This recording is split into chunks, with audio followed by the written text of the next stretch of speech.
The sun hadn't yet painted the eastern hills when Thaddeus Whitmore stumbled from his cabin, drawn by sounds that shouldn't exist in the pre-dawn stillness. His bare feet struck cold earth as he crossed the yard toward his wheat field, where something pale caught the dying starlight against his scarecrow's wooden frame. A girl, maybe 15, bound with hemp rope, her dark hair matted with dried blood, her thin cotton dress torn and stained with dirt and something darker. But it was the fresh wound carved into her chest that made his stomach lurch, letters gouged deep and deliberate through the fabric and into pale skin, Thad. His own name, branded into this childlike livestock. At the scarecrow's base, half buried in the churned earth, lay Margaret's yellow silk ribbon, the one she'd worn in her hair the night she died. The ribbon he'd placed in her cold hands and buried with her 3 years ago. Now it lay here impossible and damning, as if the grave itself had given up its secrets. The girl's eyes opened startlingly blue in the gray light and fixed on his face with an intensity that made him step backward. "You came," she whispered, her voice hoarse but strangely knowing. "She said you would." "Who said who did this to you?" Thad's hands shook as he fumbled with the ropes, his mind racing through possibilities. Drifters, claimed jumpers, the bitter men who still blamed him for things beyond his control. The lady in the yellow dress. "She told me about the roses you planted, how you used to sing to her in the evenings."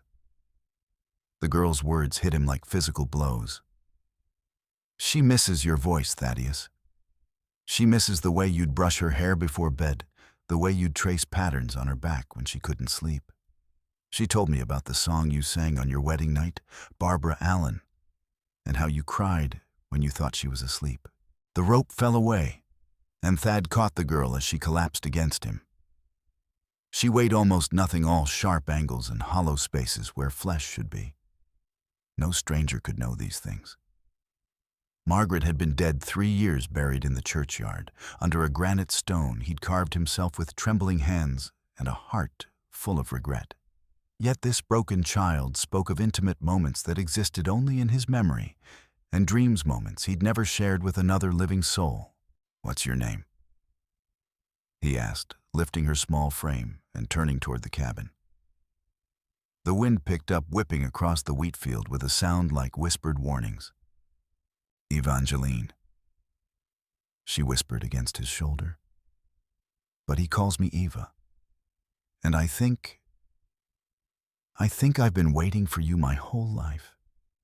As Thad carried her toward the cabin, the scarecrow's empty sleeves flapped in the breeze, and for a moment in the corner of his eye, he could have sworn he saw a figure in yellow watching from the distant hills.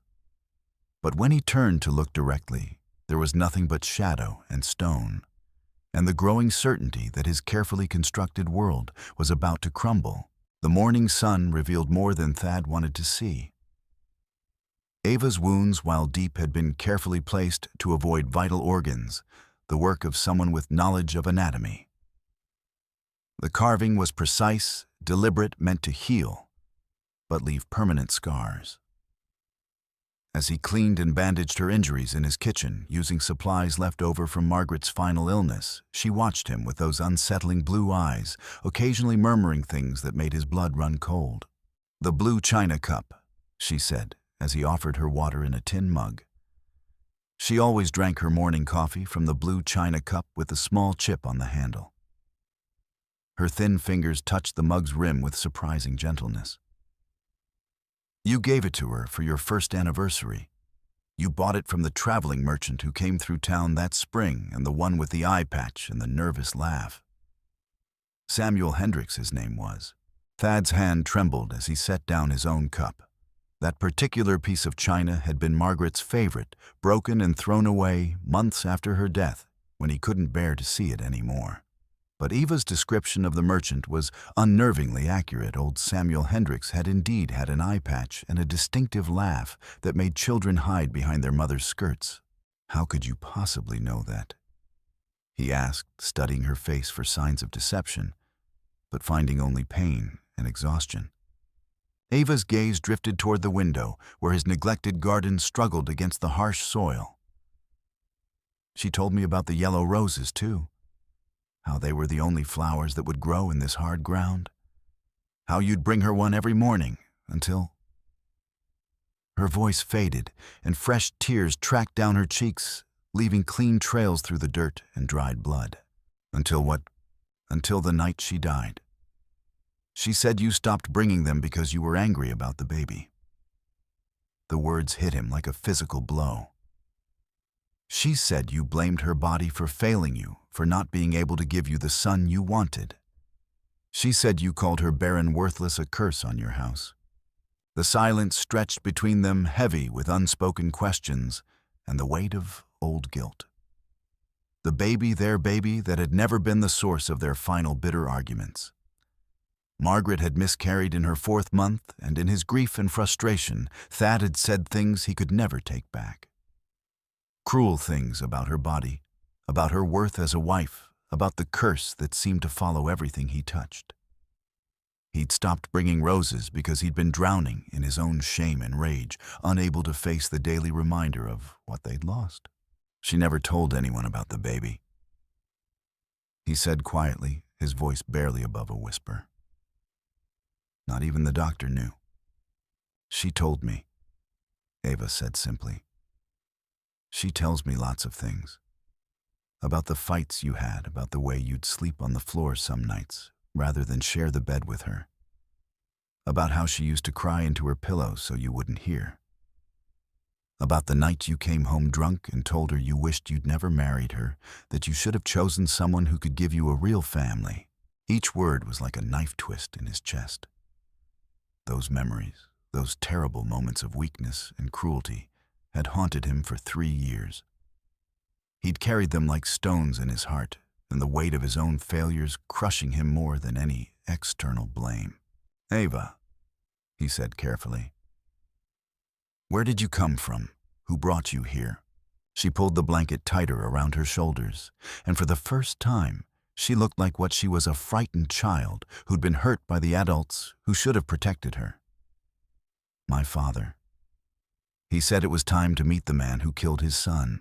The words hung in the air like smoke from a gunshot. Thad felt the familiar weight of guilt settle on his shoulders and the burden he'd carried for 5 years now. Billy Carter, 16 years old, shot dead in a dispute over water rights. Thad had been defending his property or had given fair warning, but the boy had drawn first. Self-defense, the circuit judge had ruled, but the boy's father had screamed threats from the courtroom steps, promising justice would come when Thad least expected it. Elijah Carter sent you, Thad said. It wasn't a question. Ava nodded, then immediately shook her head, confusion clouding her features. He's my father, but he said I had to choose. Between him and the truth. She looked up at Thad with desperate eyes that seemed far too old for her face. I don't understand what he wants anymore. I used to be able to make him smile, make him proud. But now everything's twisted around and nothing I do is right. Thad studied her face, searching for deception, but finding only bewilderment and pain. Carter was known for his cunning, his ability to manipulate situations to his advantage. But using his own daughter as bait seemed extreme even for him. The man had been consumed by grief since Billy's death. But this level of calculated cruelty suggested something deeper, something more dangerous. What truth, Ava? What is it you're supposed to choose? Whether Margaret is really dead. The room seemed to tilt around him. Thad gripped the edge of the table, his knuckles white against the scarred wood. My wife died 3 years ago. Consumption. I watched her take her last breath in that bed. He pointed toward the bedroom door with a shaking finger. Dr. Rusk signed the death certificate himself.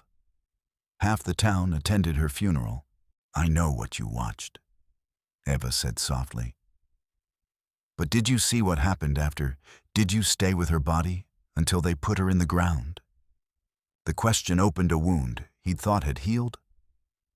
No, he hadn't stayed. The sight of Margaret's still form had been too much to bear.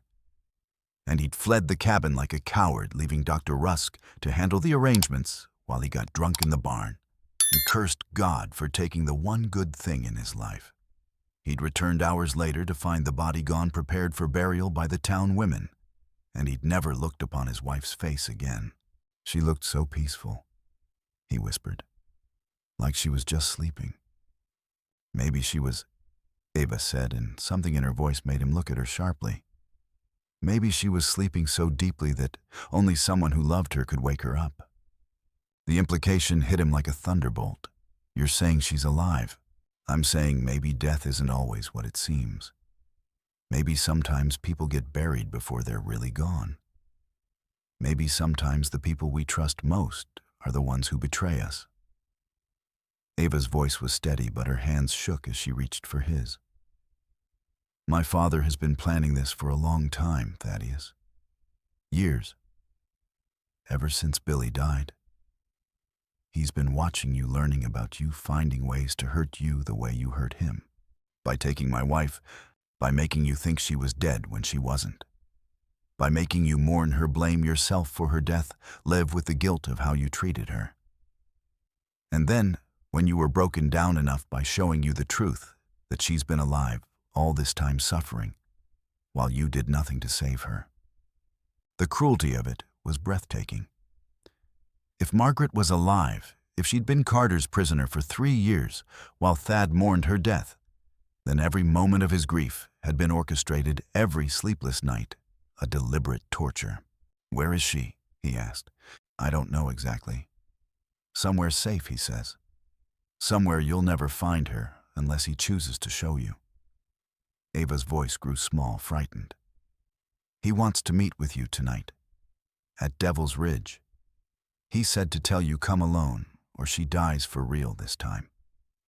By afternoon, the questions had multiplied, beyond Thad's ability to answer them. Eva dozed fitfully on his sofa, occasionally crying out in her sleep words, in a man's harsh voice, commands and threats that made Thad's jaw clench with rage. Whatever Carter had done to his daughter went far beyond the physical wounds he could see. The girl talked in her sleep fragments of conversation that painted a picture of systematic abuse and manipulation. Please, Papa, I did what you said. I carved it deep like you showed me. Why won't you love me like you loved Billy? I promise I'll be good. I promise I won't cry. Don't leave me in the dark again. Please don't leave me in the dark.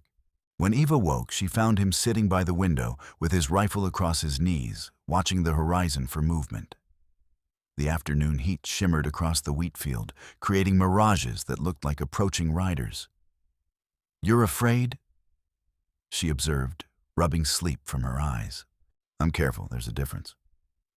He won't come while the sun's up. He only moves at night like something that's afraid of being seen. She sat up slowly, wincing as the movement pulled at her bandages. Thaddeus, I need to show you something. You need to rest. No, this is important. It's about Margaret. She stood on unsteady legs, determination overriding pain. There's something in the cemetery you need to see. Against his better judgment, Thad allowed Eva to lead him outside. The heat hit them like a physical force, the kind of oppressive temperature that made men kill each other over water rights and drove women to madness. She moved with purpose despite her injuries, heading toward the family cemetery that sat on a small rise behind the house. The cemetery was small, just 5 graves in total. Thad's parents, his infant brother, who'd died of fever, an uncle who'd been killed by Apaches, and Margaret. Her grave was the newest, marked by the granite headstone that had cost Thad 2 months' income and left him eating beans and hardtack through the winter. The inscription read, Margaret Sarah Whitmore, beloved wife, gone but not forgotten, 1847-1878. But as they approached, Ava pointed to something that made his blood freeze. The earth around the grave had been disturbed. Not recently, the dirt had settled and weeds had grown over it, but sometime in the past few months, someone had dug here. The edges of the excavation had been carefully concealed, covered with transplanted sod and scattered with fallen leaves. But Eva's sharp eyes had spotted what he'd missed. She's not there anymore, Ava said quietly, her voice carrying an eerie certainty. Hasn't been for almost a year. Thad knelt beside the grave, his hands shaking as he brushed away loose soil. The disturbance went deeper than any animal would dig. Someone had opened this grave with shovels and lanterns, working in darkness to hide their crime. The violated earth seemed to mock the loving words he'd carved into the headstone. Who would do this? Why? His voice cracked on the words. Because she wasn't dead when they buried her. The words hit him like a physical blow, driving the air from his lungs. Thad rocked back on his heels, memories flooding through him. Margaret's final days, her labored breathing, the way her pulse had grown so weak that Dr. Rusk could barely find it. But there had been other things too, things he'd pushed from his mind in his grief. The way her skin had remained warm even hours after her supposed death. The slight color in her cheeks that he'd attributed to the rouge the town women had applied. The way her body had seemed to respond to his touch, a barely perceptible twitch when he'd kissed her goodbye. That's impossible. I felt for her breath, for her heartbeat. There was nothing. Some poisons can slow the heart until it can barely be detected. Ava said with knowledge no 15-year-old should possess. If someone wanted to fake a death convincingly, make it look like a natural passing from consumption. Dr. Rusk. The name escaped him in a growl. Samuel Rusk had been Margaret's physician, had attended her through her final illness, had pronounced her dead, and helped arrange the funeral. He was also a man with debts, with secrets, with a reputation for bending rules when the price was right. Ava nodded her blue eyes, holding a sadness that seemed to encompass all the world's pain. My father knows things about people. Secret things. He says Dr. Rusk needed money badly 3 years ago. Gambling debts to dangerous men from the city. The kind of men who don't accept excuses or promises. So he faked my wife's death for money. Thad's voice rose with each word, fury building in his chest like steam in a boiler. Where is she? Where's Margaret? That's what my father wants to discuss with you. Tonight. At Devil's Ridge. Ava's voice grew small, frightened.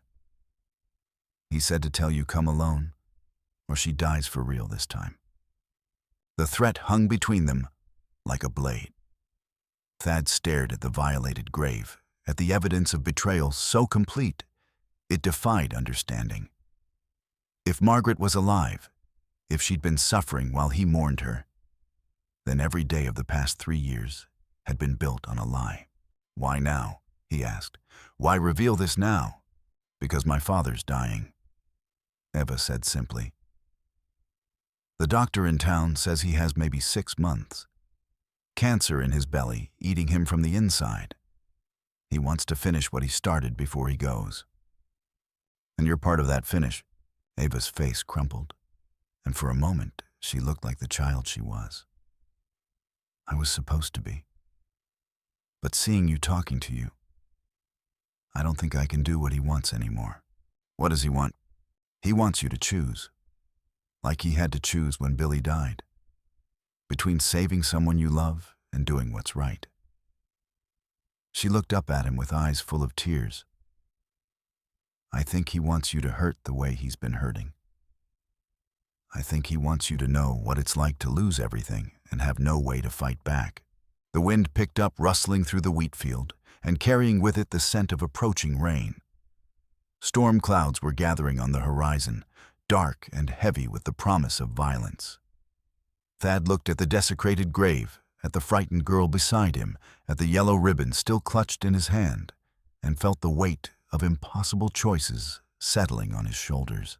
Then he said quietly, "What happens to you if I don't do what your father wants?" "I don't know," she whispered. "I don't think he cares anymore. I think he's past caring about anything except his pain." The afternoon sun cast long shadows across the wheat field as Thad prepared for what might be his last day on Earth. He cleaned his guns with methodical precision, checking his ammunition, oiling the mechanisms, testing the action of his Colt revolver. The familiar ritual calmed his nerves and focused his mind on the task ahead.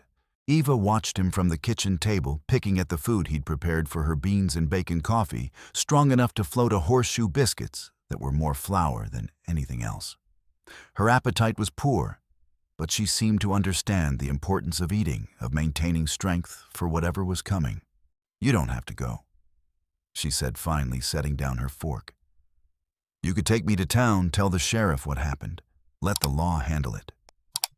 The law's already failed once. Thad holstered his Colt and reached for his rifle, a Henry repeater that had served him well through the war and the hard years that followed. Besides, if there's even a chance Margaret's alive, you'd risk everything for her, even after what happened between you at the end. He turned to face her, startled by her perception. "What do you know about that?"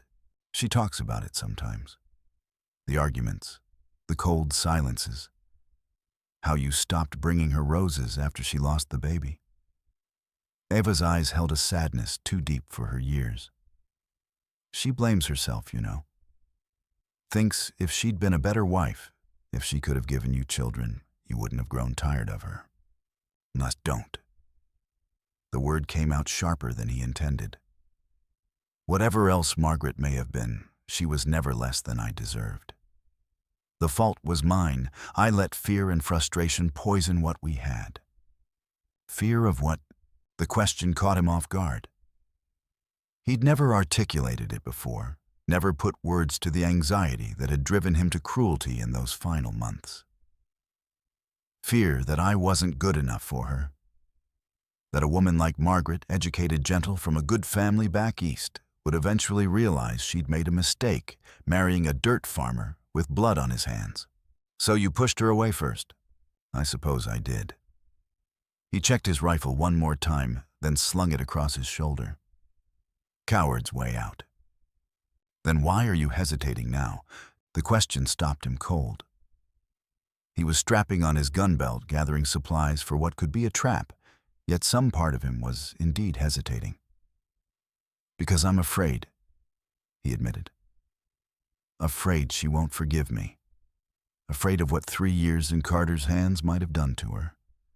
Afraid that even if I save her, we can't go back to what we were." Eva stood and walked to him, her movements careful but determined. Despite her youth, despite the trauma written in every line of her body, there was strength in her that reminded him of Margaret. "Maybe you can't go back," she said. "But maybe you can go forward." Thad looked down at her, this strange girl who'd brought chaos and possibility into his quiet despair. "What happens to you when this is over? Whatever Carter's planning, you're his daughter. The law might. I stopped being his daughter the night he made me carve your name into my chest." Her voice was steady, but tears tracked down her cheeks. "Whatever happens tonight, I want you to know I never wanted to hurt you. Or her. I just wanted him to love me the way you loved her." The admission broke something in Thad's chest. He reached out tentatively, and when Eva didn't flinch, he pulled her into a careful embrace. She felt like a bird in his arms, all hollow bones and fragile hope. Child love earned through pain isn't love at all. It's just another kind of prison. She clung to him for a moment, and he felt her thin frame shake with suppressed sobs. When she pulled away, her eyes held a new resolution. "Promise me something," she said. "If this goes wrong, if we don't, if something happens to me, don't let my father win. Don't let him turn you into something like him." "Nothing's going to happen to you," Thad said, but even as the words left his mouth, he knew he couldn't guarantee them. Carter had spent years planning this revenge, and men driven by grief and hatred were capable of anything. As he prepared to leave, Eva caught his arm. "Thaddeus, there's something else. Something I haven't told you." "What?" "My father. He's not working alone. There's someone else, someone who's been helping him. Someone you trust." The word sent a chill down his spine. A traitor in his circle, someone who'd been feeding information to Carter, helping him plan this elaborate revenge. Who? I don't know. He never said the name. But he talks to them sometimes late at night when he thinks I'm asleep. And whoever it is, they know things about you, about your life with Margaret. Personal things that only someone close to you would know. Eva, think carefully. Did you ever hear anything that might tell us who it is? She closed her eyes, concentrating. A voice. Older man. Educated. And once I heard him cough, the kind of cough that comes from too much whiskey and tobacco. And he always called my father by his first name, like they were old friends, Dr. Rusk. The pieces were falling into place, painting a picture of betrayal so complete it took Thad's breath away. The man who'd attended Margaret's deathbed, who'd signed her death certificate, who'd helped arrange her funeral, he'd been working with Carter all along. He's going to be there tonight, Ava said, reading his expression. At Devil's Ridge, all of them together. Then that's where this ends, Thad said grimly. One way or another. The sun was beginning its descent toward the western hills, painting the skies in shades of amber and gold. Soon it would be dark, and Thad would have to make his choice, ride toward what was almost certainly a trap, or live with the knowledge that Margaret might be alive and suffering while he did nothing. Ava, he said as he prepared to saddle his horse. If something happens to me tonight, if I don't come back, I want you to go to my brother's place in Amarillo. Tell him what happened. He'll take care of you. I'm not going anywhere, Ava said firmly. If you're going to face my father, you're not going alone. It's too dangerous. He said come alone. He said that because he wants you isolated, vulnerable. But I know him better than anyone. I know how he thinks, how he operates. You need me. Thad studied her face, seeing the determination there, the courage that had allowed her to survive years of abuse and manipulation. You're just a child. I stopped being a child the day he started training me to be his weapon. Eva's voice was steady adult. I know where he'll position himself, what kind of backup he'll have, what his escape routes are. I've been part of his planning, whether I wanted to be or not. Against his better judgment, Thad found himself nodding. All right. But we do this my way. You stay behind me, you do exactly what I tell you, and if things go bad, you run. No matter what happens to me or Margaret, you save yourself. Promise me. I promise, Eva said. But even as she spoke the words, Thad could see in her eyes that she had no intention of keeping that promise, if it meant abandoning the only family she'd ever known. Devil's Ridge earned its name from the jagged rock formations that jutted from the earth like broken teeth, casting twisted shadows even in full daylight. Local legend spoke of miners who disappeared in the silver tunnels 20 years ago, their voices still said to echo in the wind on quiet nights. The abandoned mine that had been carved into the ridge's heart had claimed more than its share of lives, cave-ins, gas explosions, and the simple grinding poverty that drove men to risk everything for a handful of precious ore. As dusk painted the sky in shades of blood and amber, Thad and Eva approached the mine on foot, having left their horses tied to a scrub oak a half-mile away. The wind carried strange sounds across the broken landscape, metal on stone, voices too distant to make out, and underneath it all, a low humming that might have been machinery, or might have been something else entirely. He's been living here, Eva whispered as they crept closer. For months. Ever since the doctor told him about the cancer. He's turned the mine into a kind of fortress. The mine entrance yawned before them like a mouth shored up with new timbers and surrounded by equipment that hadn't been there when the mine was abandoned. Ore cars sat on repaired rails, their contents covered with canvas tarps.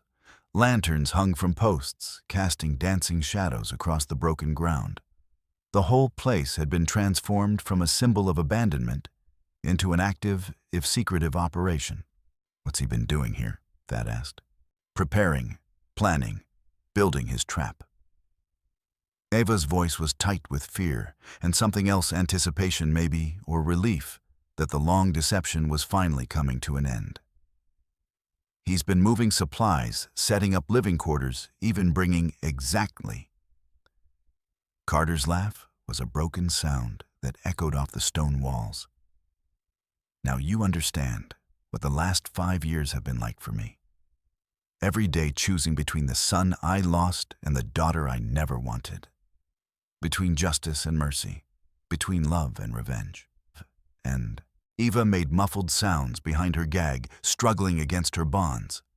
When Carter moved to ungag her, her first words were directed at Thad.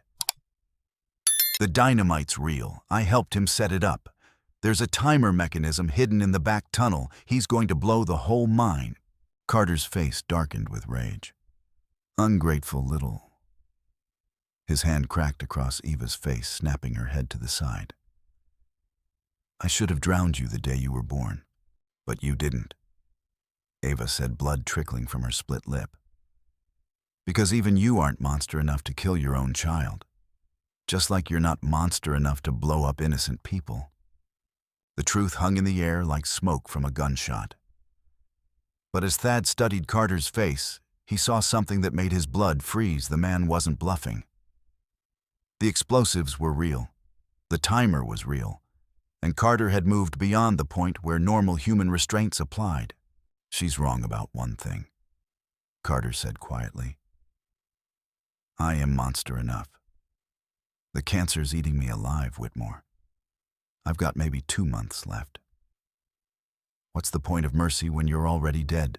A metallic click echoed through the mine, followed by a steady ticking sound. Carter had activated something, a timer mechanism mounted on the wall, its brass face gleaming in the lantern light.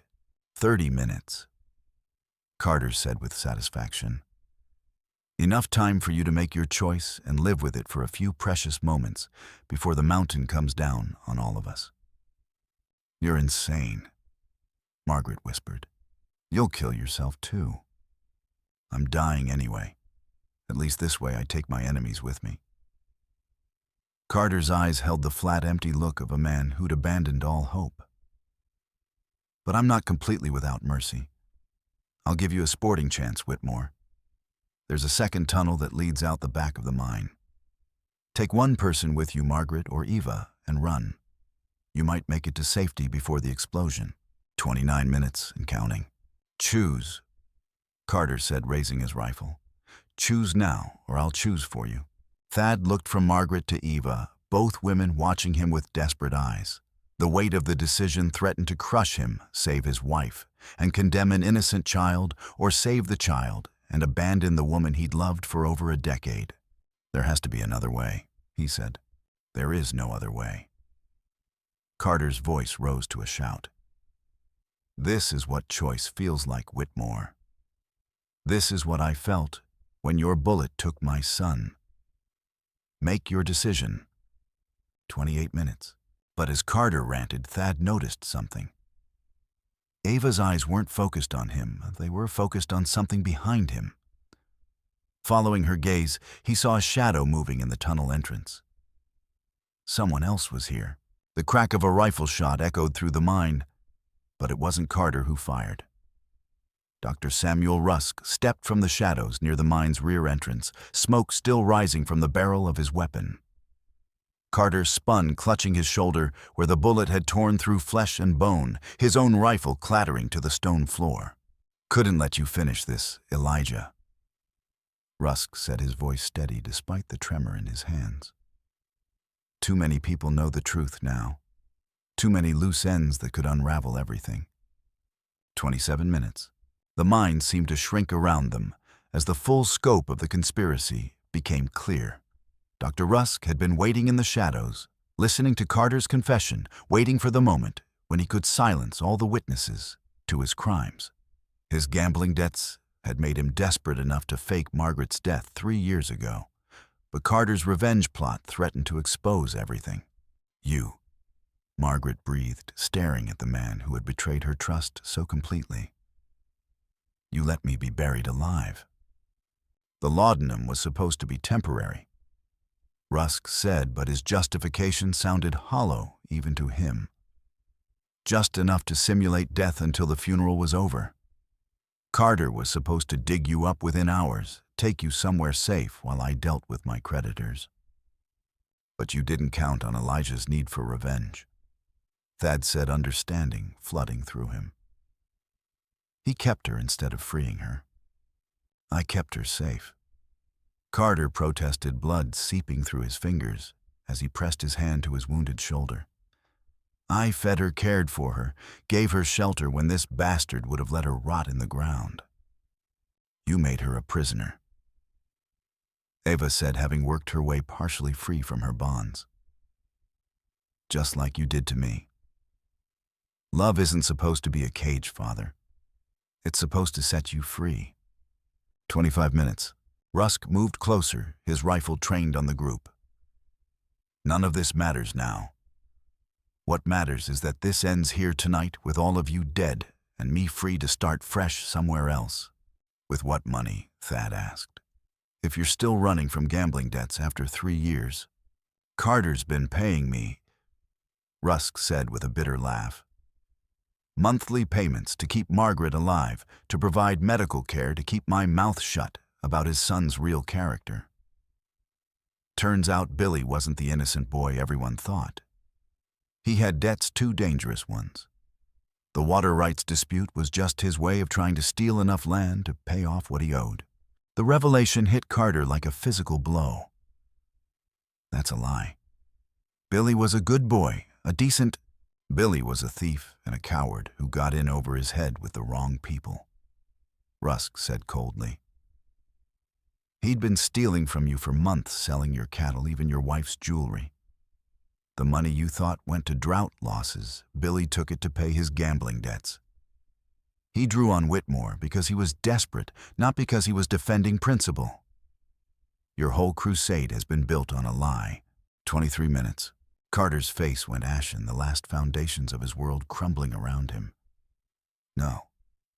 No, you're lying to save yourself. I ask your daughter. She's known the truth about her brother for years. All eyes turned to Eva, who had managed to free herself completely while the men were distracted. Her face was a mask of pain and conflicted loyalty, tears streaming down her cheeks. I'm sorry, Father, she whispered.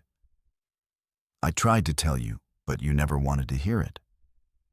Billy used to steal money from your strongbox, used to threaten me if I told.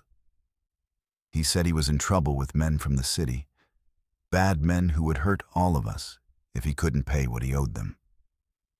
The night he died, he told me he was going to make Mr. Whitmore pay for all our troubles, that he'd force him to sign over his land or kill him and take it anyway. The truth shattered Carter's remaining composure. He fell to his knees, the weight of 5 years of misdirected rage finally crushing him. I've destroyed everything, he said, his voice barely audible above the steadily ticking timer. My daughter, my life, other people's lives, all for a lie. 21 minutes. And now I'm going to clean up your mess, Rusk said, raising his rifle. Starting with, but Eva was already moving. She'd spotted Carter's fallen rifle during the confrontation and had been edging toward it. Now she grabbed it, swung it up and fired in one fluid motion. The bullet took Rusk's center mass, spinning him around. He collapsed against the mine wall, his own weapon falling from nerveless fingers, blood spreading across his white shirt like spilled wine. I won't let anyone else die because of my family's poison, Eva said, the rifle shaking in her hands. Not Margaret, not Thaddeus, not even my father. Rusk tried to speak, blood frothing at his lips, but the damage was too severe. His eyes held a mixture of surprise and something that might have been relief as the life drained out of them. Within moments, the man who had orchestrated so much suffering was still his secrets dying with him. 19 minutes. The silence that followed was broken only by Carter's labored breathing and the relentless ticking of the timer. Eva dropped the rifle and stood staring at what she'd done, her young face pale with shock. I killed him, she whispered. I actually killed him. You saved us. Margaret said, moving quickly to the girl's side and pulling her into a protective embrace. You saved all of us. But I killed a man. I'm no better than... You're nothing like him, Thad said, moving toward the timer mechanism. Rusk was going to murder us all to cover his crimes. You acted to protect innocent people. 18 minutes. The timer was more complex than he'd expected, a brass mechanism with multiple gears and springs connected to a network of fuses that led deeper into the mine. Carter had been thorough in his planning, too thorough. The device was designed to resist tampering, and any attempt to force it might trigger the explosives immediately. Can you stop it? Margaret asked. I don't know. Thad studied the mechanism, looking for weaknesses. It's more sophisticated than anything I've seen. I helped him build it, Ava said quietly. He made me hold the wires while he connected them. There's a failsafe, a secondary trigger in case someone tries to disable the main timer. 17 minutes. Carter looked up from where he knelt, his face gray with pain and loss of blood. Eva, he said weakly. I'm sorry. I'm so sorry for what I did to you. Are you? Ava asked, her voice carefully neutral. Or are you just sorry you got caught? Carter closed his eyes, and when he opened them again, they held a clarity that had been absent for years. I'm sorry I turned you into a weapon. I'm sorry I made you believe that love had to be earned through suffering. I'm sorry I never saw you as anything more than a poor substitute for your brother. It was perhaps the most honest thing Carter had ever said to his daughter. Eva studied his face, searching for deception, but finding only genuine remorse. I loved you, she said quietly. Despite everything, I loved you so much, it hurt. I would have done anything to make you proud of me. I know, and that's what makes my crime so unforgivable. Carter's voice was growing weaker from blood loss. You deserved a father who loved you for who you were, not one who tried to reshape you into someone else's shadow. 15 minutes. The timer, Margaret said urgently. We need to focus on the timer. There's no stopping it, Carter said. I designed it that way. The only way to survive is to take the back tunnel and pray you can get far enough away before the mountain comes down.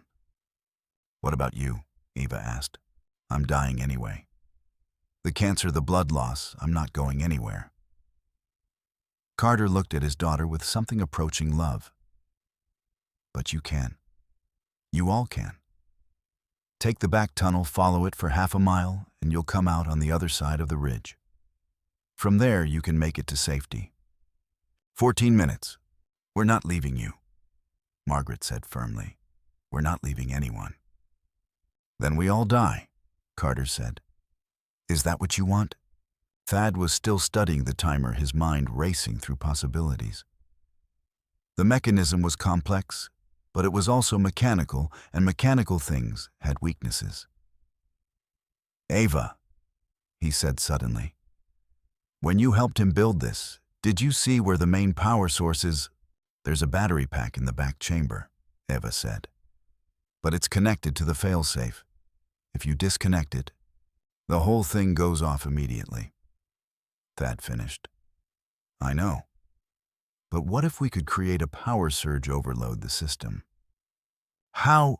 Thad looked around the mine, taking inventory of their resources. Carter had been living here for months, which meant he'd needed light heat, maybe even power for his equipment. The generator, he said, spotting a small gasoline engine in the corner. If we could reroute the power from the generator through the timer mechanism, it might burn out the circuits, Ava said, understanding dawning in her eyes. But it might also trigger the explosion. 12 minutes. It's a risk, Thad admitted. But it's better than waiting for certain death. Do it, Margaret said. Whatever you need to do, do it. Working together, they began disconnecting cables and rerouting power. Ava's knowledge of the timer's construction proved invaluable. She knew which wires controlled what, which connections were essential and which were redundant. Carter, despite his wounds, provided guidance when he could, his engineer's mind still sharp despite his weakened condition. 10 minutes. Almost there. Thad said, sweat beading on his forehead as he worked.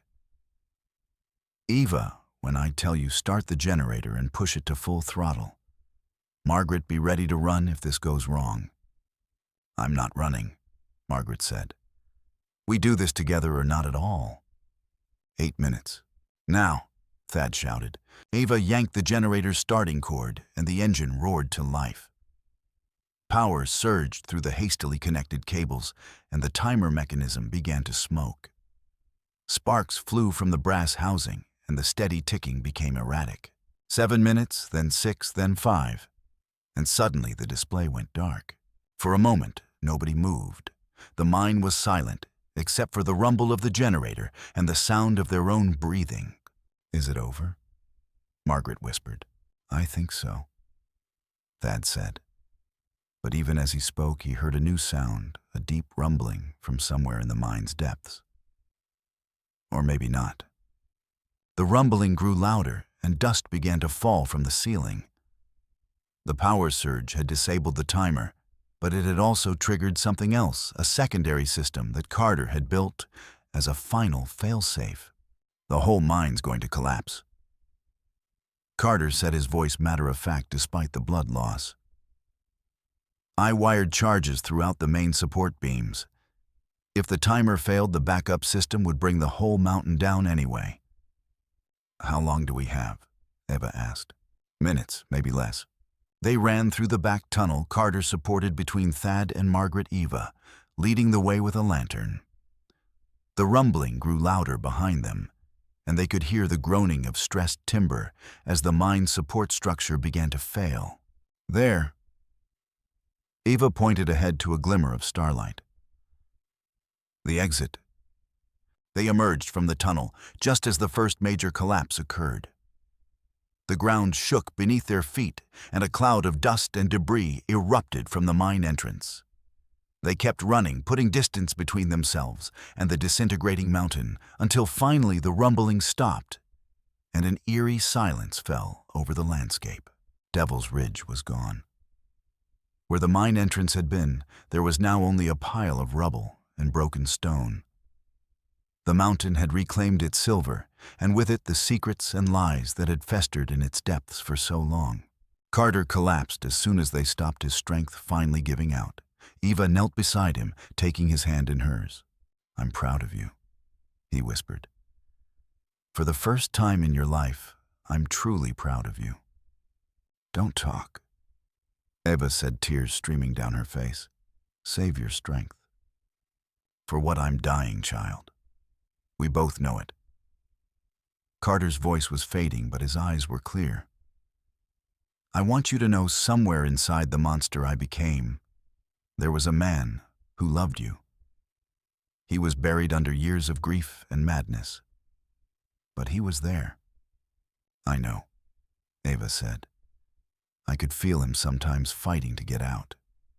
I kept hoping he would win. He didn't win, Carter said. But maybe you can. Maybe you can be the person I should have raised you to be. I don't know how to be anyone else, Eva admitted. All I know is how to hurt and be hurt. Then you'll learn, Margaret said, placing a gentle hand on Eva's shoulder. We'll all learn together. Carter's eyes drifted closed, and his breathing became shallow. As the first light of dawn began to paint the eastern sky, Elijah Carter died in his daughter's arms, his long journey of pain and revenge finally over. The ride back to town was slow and solemn, Carter's body wrapped in a blanket and tied across his horse. Eva rode beside him, her face composed, but her eyes red with grief. Margaret and Thad rode together, their hands occasionally touching as they navigated the rough terrain. What will you tell people? Eva asked as they approached the outskirts of Cedar Falls. About where Margaret's been, about what my father did about Dr. Rusk. As much of the truth as we can, Thad replied. Dr. Rusk faked Margaret's death to cover his gambling debts. Your father discovered this and kept her hidden while he planned his revenge. You were caught in the middle and ultimately helped us expose the truth. And the fact that I killed Dr. Rusk, you defended innocent people from a man who was about to commit murder, Margaret said firmly. That's not something to be ashamed of. Sheriff Morrison met them at the edge of town with a small crowd. Word had spread about the explosion at Devil's Ridge, about the Whitmores' return with a woman who should be dead, and the body of a man who'd been consumed by grief. Thaddeus Whitmore. Morrison said, his weathered face creased with confusion. You mind explaining what happened out there? It's a long story, Sheriff, Thad said, dismounting carefully. But the short version is that Dr. Rusk faked my wife's death 3 years ago, and Elijah Carter has been holding her prisoner ever since. The murmur that ran through the crowd was like the rumble of distant thunder. Sheriff Morrison's eyes narrowed as he studied Margaret's face. Mrs. Whitmore, is that really you? Yes, Sheriff Morrison. Margaret said, her voice steady despite the strain of the past few hours. I know this is difficult to believe, but it's true. Dr. Rusk drugged me with laudanum to fake my death, then Elijah Carter dug me up and kept me hidden. That's quite an accusation, Morrison said. Where's Dr. Rusk now? I'd like to hear his side of the story. He's dead, Ava said quietly. I shot him when he tried to kill all of us. The crowd fell silent, and Morrison's hand moved closer to his gun. You shot Dr. Rusk. In self-defense, Thad said quickly. He was going to murder us all to cover up his crimes. Eva saved our lives. As they made their way through town, Ava found herself the object of curious and sometimes hostile stares. Some people whispered behind their hands, others watched her with open suspicion. She pressed closer to Margaret, seeking the comfort of her presence. It's going to be all right, Margaret whispered. People are just shocked. Once they understand what really happened, they'll see that you're as much a victim as anyone else. But Eva's fears proved justified when Mrs. Henderson, the banker's wife, spoke up from the crowd. That girl's been living with Elijah Carter for months, she said, her voice carrying clearly in the morning air. How do we know she isn't just as twisted as her father? Because she risked her life to save us, Margaret said, her voice ringing with authority. Because she chose to do the right thing when it mattered most. This child has been through more trauma than any of us can imagine. She's been manipulated, abused, and forced to do things no child should ever have to do. If this community can't find it in their hearts to show compassion for a victim, then we're no better than the men who hurt her. The crowd fell silent, chastened by Margaret's words. Sheriff Morrison cleared his throat and stepped forward. Mrs. Whitmore is right, he said. Until we know all the facts, we're not going to be pointing fingers at anyone. This girl is under my protection until we can sort this all out. She's under our protection, too, Thad said, moving to stand beside Ava. She's part of our family now. The simple declaration sent another murmur through the crowd.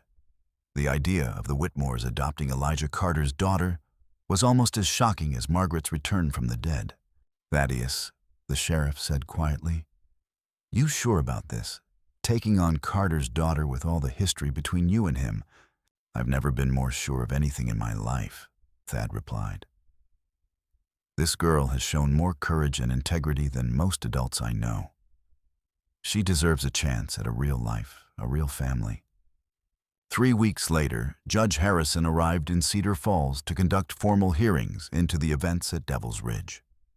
The town was still buzzing with talk of the scandal, but the initial shock had begun to fade, replaced by a grudging acceptance of the truth.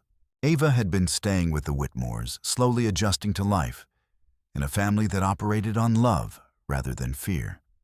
She was learning to read and write, helping with the farm work, and beginning to understand what it meant to be valued for who she was, rather than what she could do. Margaret had resumed her place in the community, though she was forever changed by her ordeal. She was quieter now, more thoughtful, with a depth of compassion that came from having survived the unsurvivable. She'd also become a fierce advocate for Eva, defending the girl against the occasional cruel comment or suspicious look. Thad had found a peace he'd never known before. The guilt that had haunted him for years about Billy Carter's death, about his treatment of Margaret, about the choices he'd made, had been replaced by a quiet determination to build something better from the wreckage of the past. The evidence against Dr. Rusk was overwhelming. His gambling debts were documented, his payments from Carter were traced, and his involvement in faking Margaret's death was confirmed by medical records and witness testimony. The man had been living a lie for 3 years, and that lie had finally consumed him. Judge Harrison was a fair man, but he was also thorough. He interviewed everyone involved, examined the physical evidence, and even traveled to the ruins of Devil's Ridge to see the collapsed mine for himself. "This is quite a tale," he said after 3 days of testimony. "If true, it represents a conspiracy of remarkable scope and cruelty. But extraordinary claims require extraordinary evidence." "We have evidence," Thad said. "The disturbed grave, the medical supplies, the payments Carter made to Rusk, all of which I've examined." The judge interrupted, "And I'm prepared to make my ruling."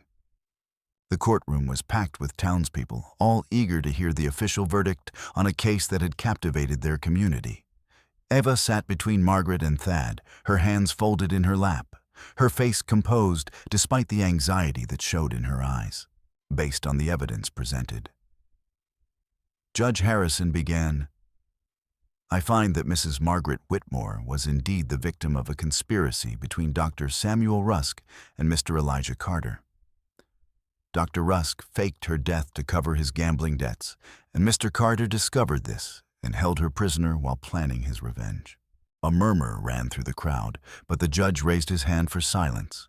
As for the actions of Miss Evangeline Carter, he continued, "I find that she acted in defense of innocent life.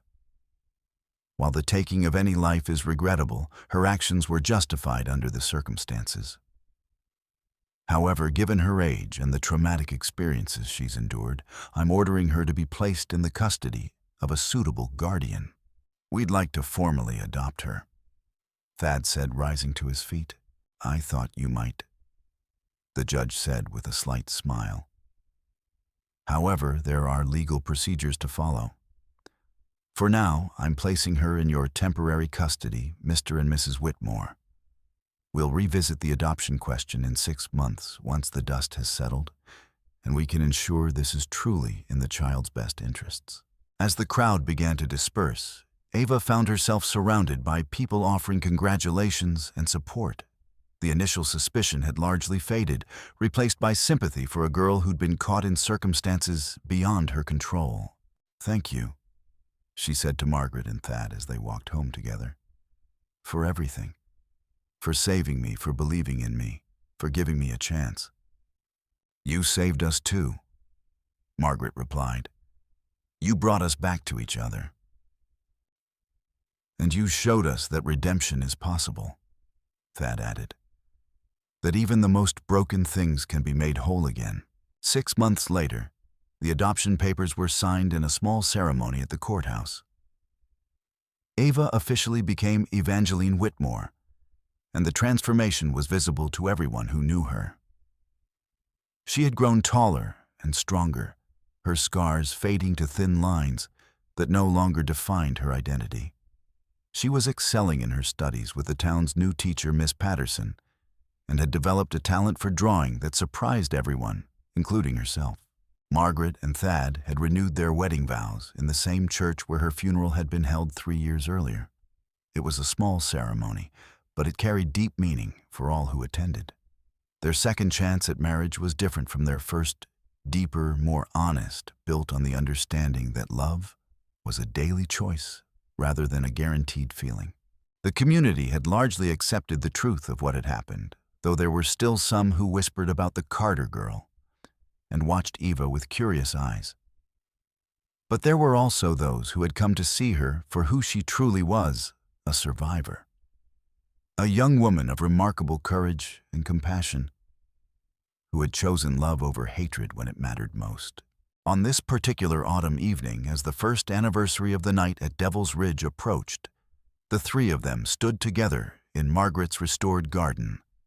The yellow roses bloomed in abundance, their bright faces testament to the power of nurturing and care. "I have something to tell you both," Ava said, her voice carrying a mixture of nervousness and excitement.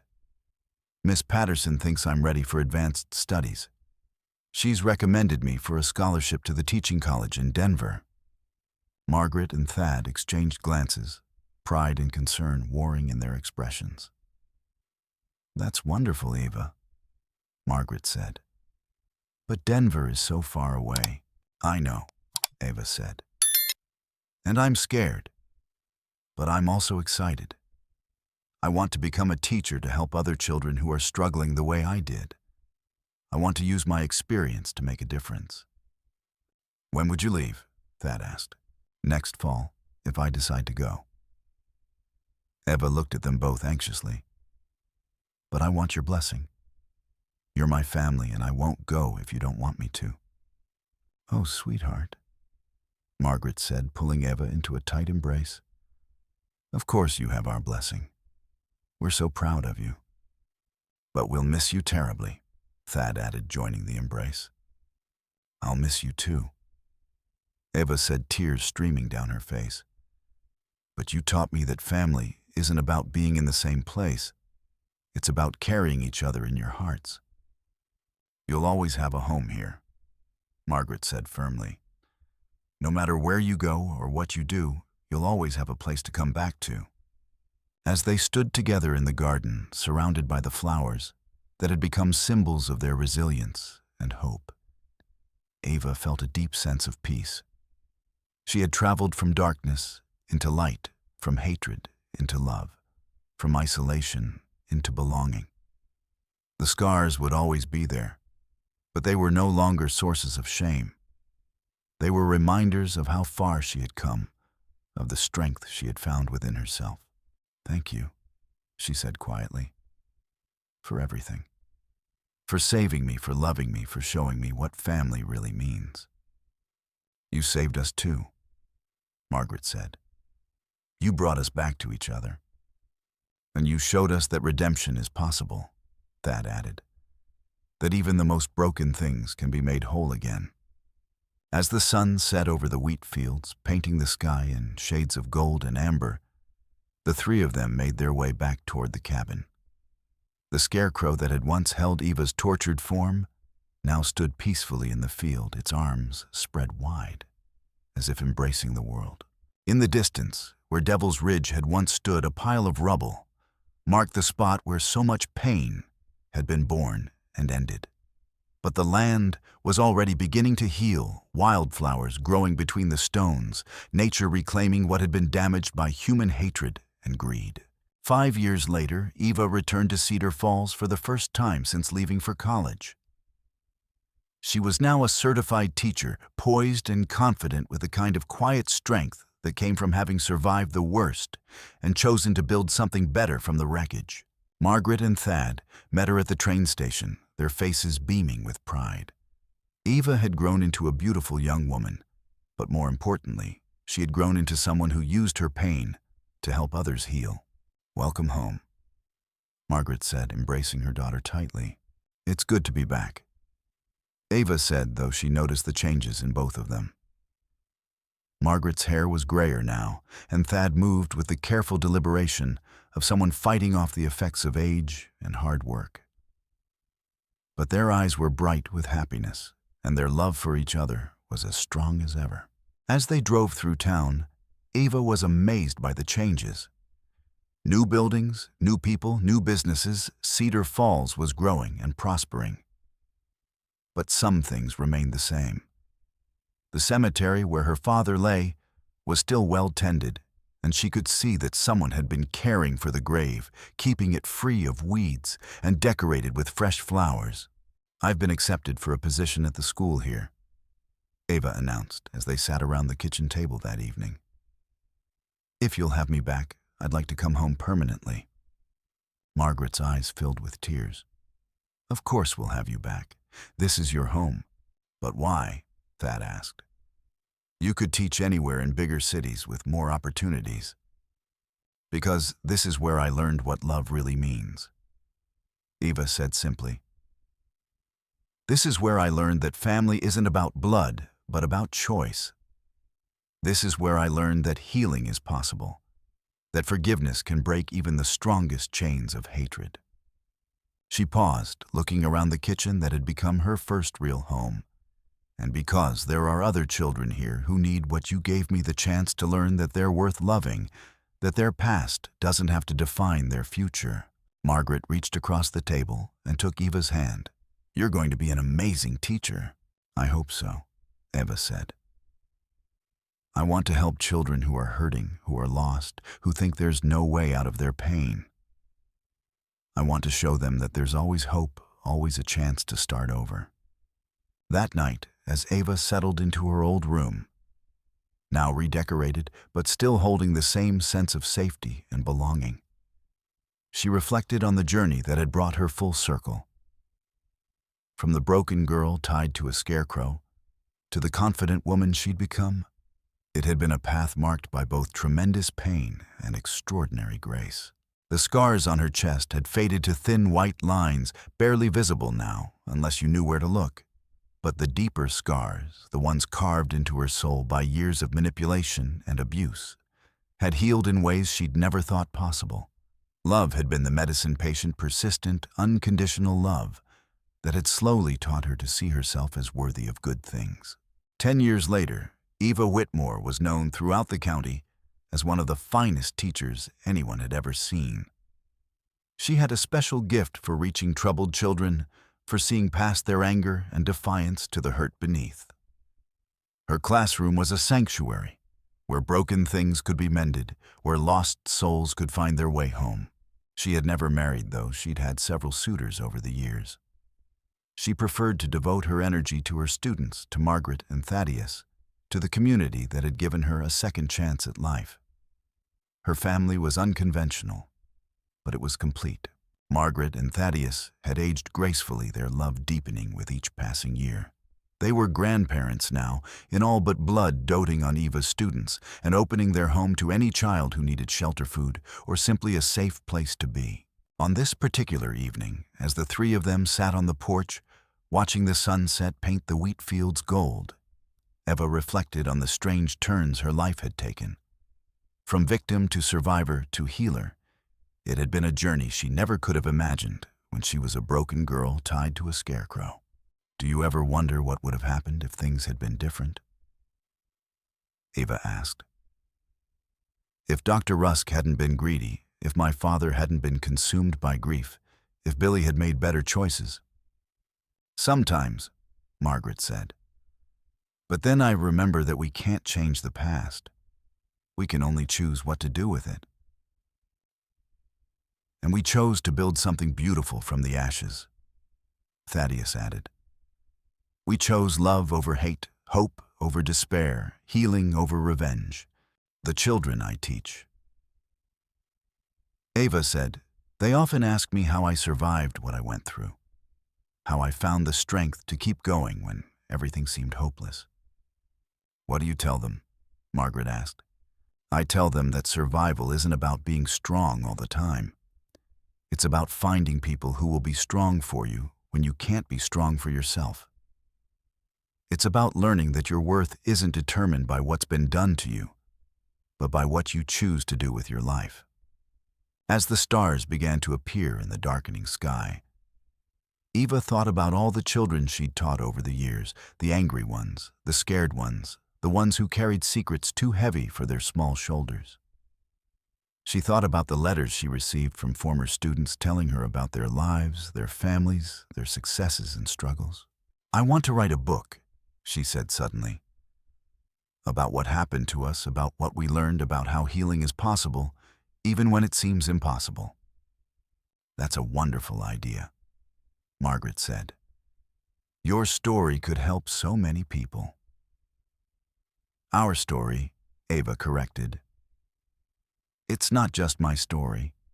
It's the story of all of us, how we found each other, how we chose to love instead of hate, how we broke the cycle of pain and built something better. Thaddeus nodded thoughtfully. What would you call it? Ava smiled, looking out at the wheat field where the scarecrow stood. It was a different scarecrow now. They'd replaced it several times over the years, but it served the same purpose, protecting the growing things, watching over the tender shoots that would one day become the harvest. I think I'd call it the scarecrow's secret, she said.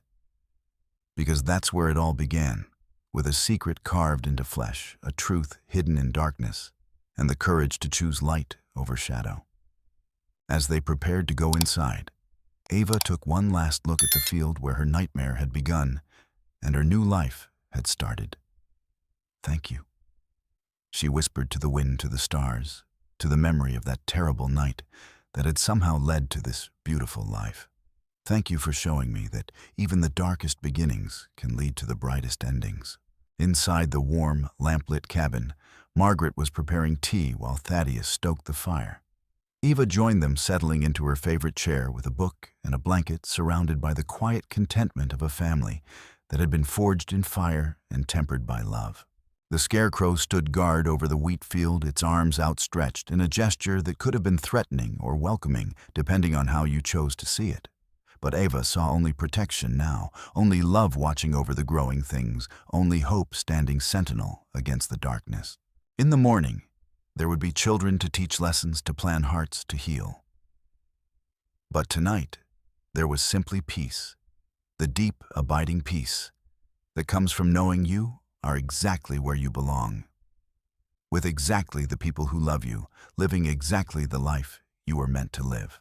The wind carried no whispers of pain across the wheat fields, now only the soft susurrus of growing things reaching toward the light. And if sometimes, in the deep of night, Ava still woke from dreams of ropes and carved flesh and men driven mad by grief, she had only to listen to the quiet breathing of her family in the next room, to remember that nightmares and that dawn always comes, and that love, patient, persistent, unconditional love, can heal even the deepest wounds. 25 years after that terrible night at Devil's Ridge, Eva Whitmore stood before her final class of students, preparing to retire after a lifetime of teaching. The schoolhouse had been expanded twice to accommodate the growing number of children who sought her out, drawn by her reputation for understanding and compassion. Miss Ava, one of her students asked, "What's the most important thing you've learned in all your years of teaching?" Ava smiled, thinking of all the broken children she'd helped heal, all the lost souls she'd guided home, all the families she'd helped rebuild from the ashes of their pain. That love is always stronger than hate, she said simply. That forgiveness can break any chain. That redemption is possible for anyone willing to choose it. And that sometimes the things that are meant to frighten us become the very things that save us. She looked out the window at the wheat field where the scarecrow stood still, protecting the growing things after all these years. Sometimes the greatest love stories begin with the greatest pain, because only those who have suffered deeply can truly understand the precious gift of healing. As her students filed out that day, Ava remained at her desk, writing the final pages of her book. The story of a scarecrow's secret, of a family forged in fire of love, triumphing over hate. It was a story of darkness and light, of pain and healing, of the endless human capacity for both cruelty and compassion. But most of all, it was a story of hope. Hope that even in the darkest moments, even when all seems lost, there is always the possibility of redemption. Always the chance to choose love over hate, always the opportunity to build something beautiful from the ashes of what was destroyed. The scarecrow's secret was this, that love in all its forms was the most powerful force in the universe, and that no matter how deep the darkness, how severe the pain, how complete the destruction, love could always find a way to heal, to forgive, to restore. Ava closed her book and looked out once more at the field where her story had begun. The wheat swayed in the evening breeze, golden and full of promise, watched over by the faithful scarecrow whose arms were spread wide in an eternal embrace of protection and hope. The story was complete. The circle was closed. And love complex, complicated, sometimes painful, always powerful love, had triumphed over hate just as it always did when people had the courage to choose light over darkness. The scarecrow stood guard over fields of gold, protecting the harvest, watching over the tender shoots of hope that would one day feed the world. And in the warm glow of the cabin windows, a family gathered around the dinner table, their voices joining in laughter and conversation, their love a beacon of light in a world too often darkened by hatred and fear. This was the scarecrow's secret, that love endures, that hope survives, that healing is possible, and that even in the darkest moments, there is always the promise of dawn.